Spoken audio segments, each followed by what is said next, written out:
The human body contains organs such as bones, the brain, heart, and reproductive organs. The basic cells that give rise to all of the different cells in these organs are called stem cells. One type of stem cell is an egg cell from a woman that has been fertilized by a sperm from a man. This single cell, called a zygote, is the first cell in a developing human being. It's also called a totipotent stem cell because it can form any type of cell in the body, as well as the umbilical cord and placenta. After a zygote has divided a few times, it becomes an early-stage embryo called a blastocyst. Embryonic stem cells come from the cells inside the blastocyst. Embryonic stem cells are pluripotent. This means they can form any cell in the body, but not the cells in the umbilical cord or placenta. In the lab, embryonic stem cells are donated from leftover embryos created during in vitro fertilization. In vitro fertilization is a procedure to help a woman become pregnant.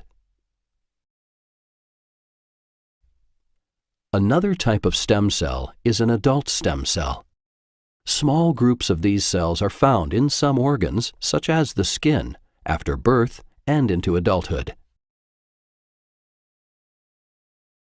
Adult stem cells are multipotent.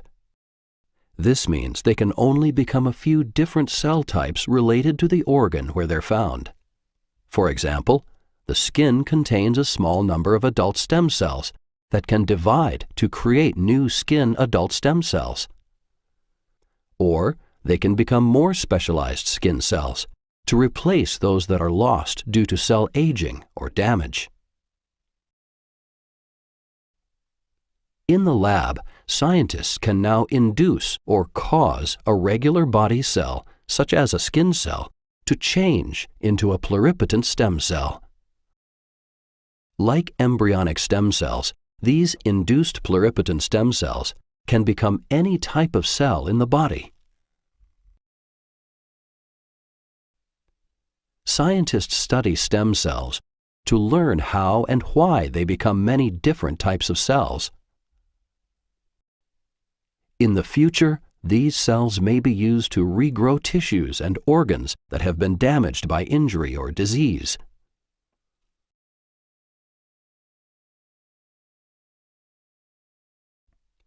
Stem cell therapy is a procedure that uses stem cells to treat a disease or condition. Currently, stem cell therapy only treats diseases and cancers of the blood. In leukemia, for example, the patient's bone marrow makes many abnormal white blood cells that can't do their job to fight infection. Over time, these abnormal cells crowd out the production of healthy white blood cells. In stem cell therapy for leukemia, called hematopoietic stem cell transplantation, a doctor will take a sample of blood or bone marrow from the patient or a donor. In some cases, donor blood may come from a baby's umbilical cord after it's born.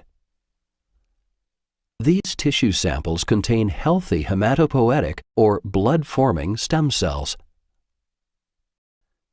Then, doctors will give the patient chemotherapy drugs or use radiation to kill the abnormal white blood cells and their stem cells. Once the abnormal cells are gone, the doctor will transplant the healthy hematopoietic stem cells from the tissue samples into the patient. These healthy stem cells will make new blood cells, including normal white blood cells, which will allow the body to fight off infections.